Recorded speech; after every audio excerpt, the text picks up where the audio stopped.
Hey guys, Mr. Short Hitter here. You don't look like a short hitter to me. Today I'm going to share with you some of the quickest ways to make double. And I know double is probably not your goal, so you want to pay special attention not to do these things. And I've seen them all. So just yesterday, I'm watching this guy on this par 3. Got it. And he duffed about 2 or 3 shots from this back tee box. And this tee box is about a 190-yard shot and maybe 168 yards to carry the water. Could he have been having a bad day? Yes. However, this is the back tee. And normally, a golfer that plays back here is going to at least get his ball to the water. So one quick way to make double, not understanding your capabilities, playing from the tees you should be playing from. For said player, a 195-yard shot to that pin is probably a tough shot. You may have to check your ego to actually lay up or play left. It's going to do wonders for your score, because hitting in this water, a very quick way to make a double bogey.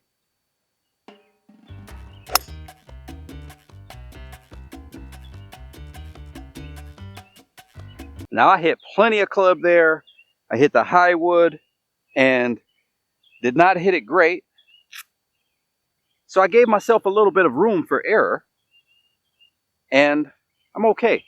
I know I can carry that high wood 180 yards, but I gave myself room for error. If I mishit it, I gave myself 10 yards to play with, and I knew I'd still be over that water.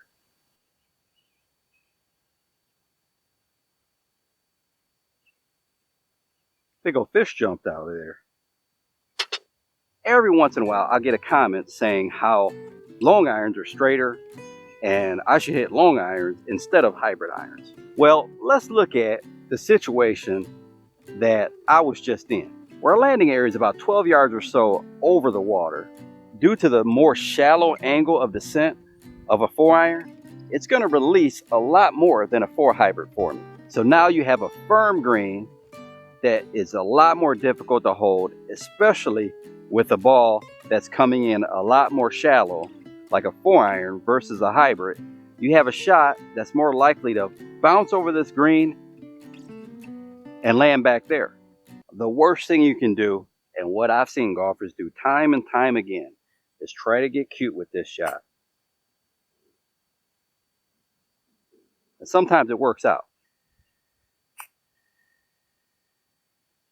and other times it doesn't. Now you're in the rough, you have another chip, and you need to try to get up and down from there just to save bogey. Better thing to do, don't risk getting cute with it. Get the ball on the green, whether it be 10 feet from the hole, 20 feet from the hole, whatever it takes, just get the ball on the green.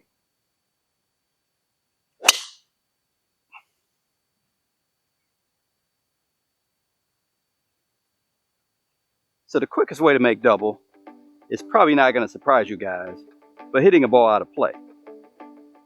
You can hit whatever you need to get the ball in play. You can take an average par 4, turn it into a par 5, hitting an iron off the tee if there's trouble on one side, but you just can't risk hitting the ball out of play. It's going to make your scores just balloon in a heartbeat.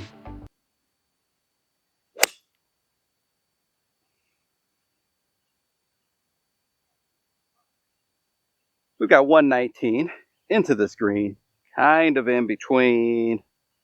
Still a 9-iron. To the left. Maybe a little long.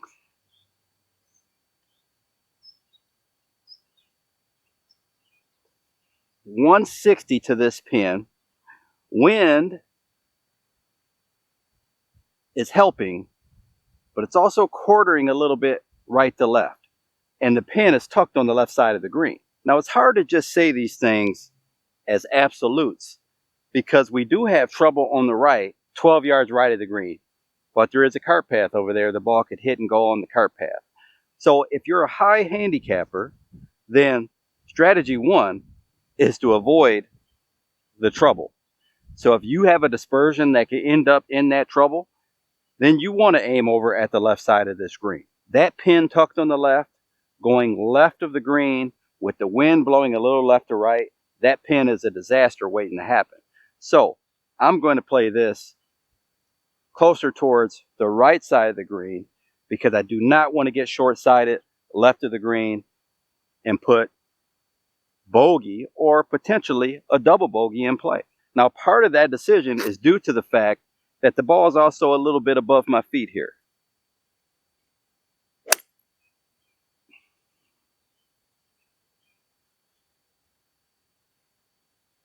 We hit a little draw there to the middle of the green.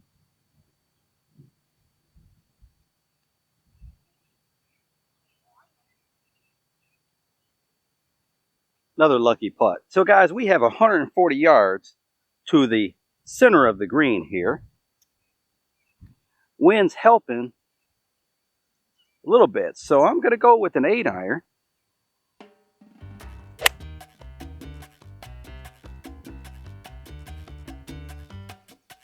Hit that really good, guys.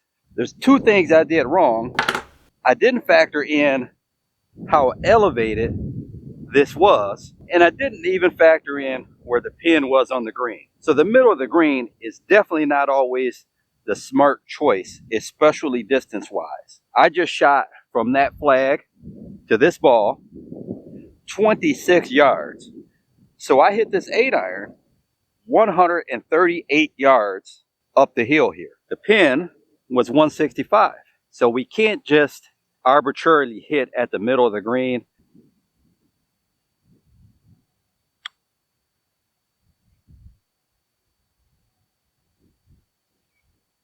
That's the middle of the green.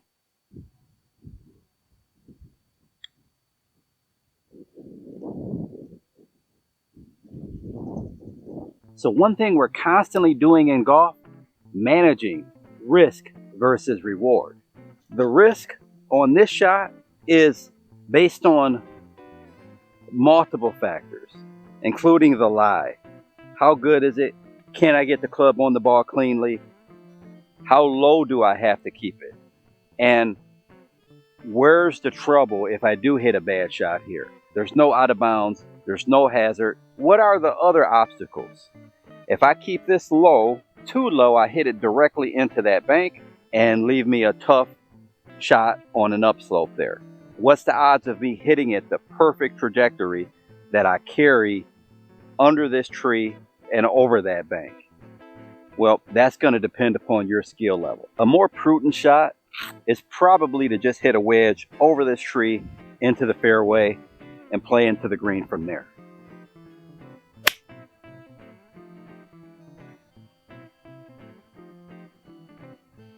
I know there's probably a few of you wondering what would have happened if I would have tried this shot between this opening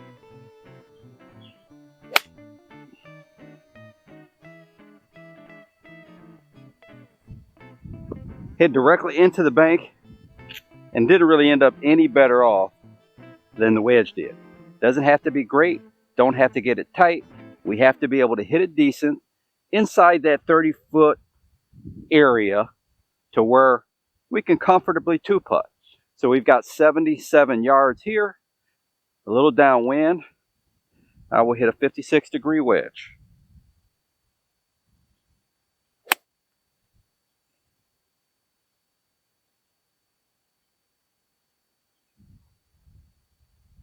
Felt pretty good.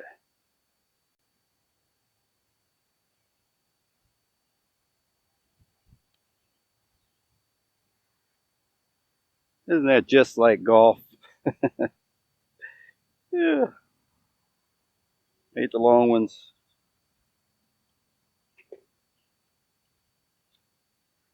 Oh well, we avoided double. So guys, another area where I see players make double in a hurry is out of the bunker. Especially when you're in a firm bunker like this one. The first reason is probably because the only time you're hitting out of bunker is when you land in bunker on the golf course. Most people aren't really practicing bunker shots. But on my stance,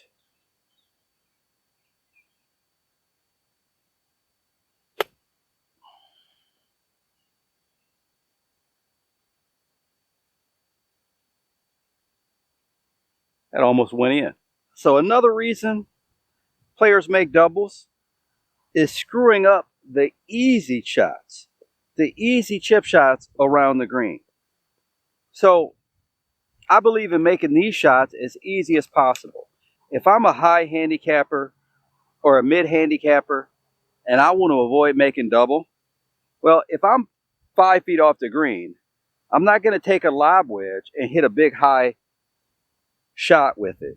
I'm going to take my putter if I'm coming off the fairway, and I'm just going to putt it. And that's going to take all the risk out of this shot.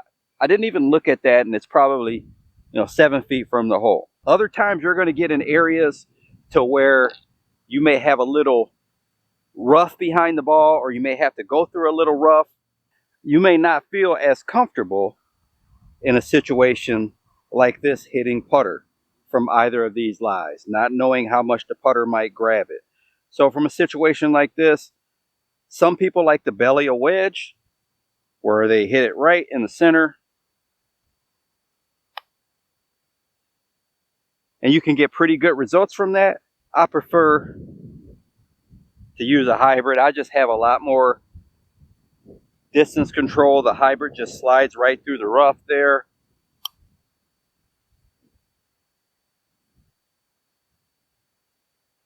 Either way, whatever works better for you, but both of those options are better than trying to take a 56-degree wedge and hitting a high shot up into the air if you don't have to. So guys, I almost hate to say this last one. The last reason why you're making doubles, it's fairly related,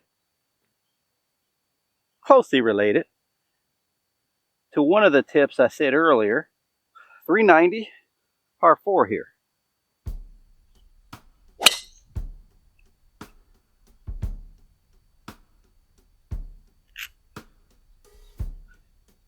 That'll work. I almost hate to say it, guys, but you're a little wild. So I once played a tournament with a guy, and I think out of the 14 driving holes, we spent at least 10 of those looking for his golf ball. So whether you're hitting driver off the tee or 3-wood or 5-wood, whatever you're hitting off the tee, if you spend half the round looking for your drive, you're a little wild, and that is why you make double bogeys. There's no way around it. So you have to discover if there's a pattern to your misses. Are you missing more right, more left? An app like the Pinpoint that I use could help you determine that. And what type of curvature do they have? Are they starting left and curving left? Are they starting right and curving right? Or like, what type of ball flight do you have, and is there any consistency to it? If there's consistency to your misses, then from that starting point, you can determine what you need to work on. So one thing that might help if you have some consistency to your misses is going back and looking at my video on the ball flight laws. Into the wind, 163. Looks like a 4 hybrid to me.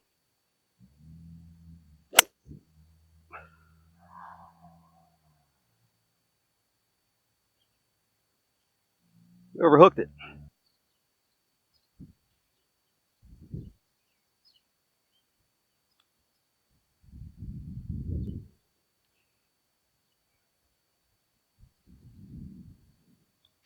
All right, guys, I hope you enjoyed the video.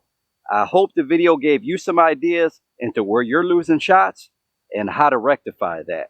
Leave down in the comment section if any of my videos have helped your game, help you break 80 or break 90 or break 100.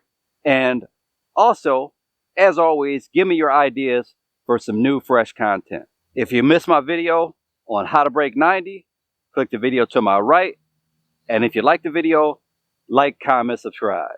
Until next time, Mr. Short Hitter, out. 5 holes to go, just play 13. Need a palm away, yeah. Gotta hit more greens.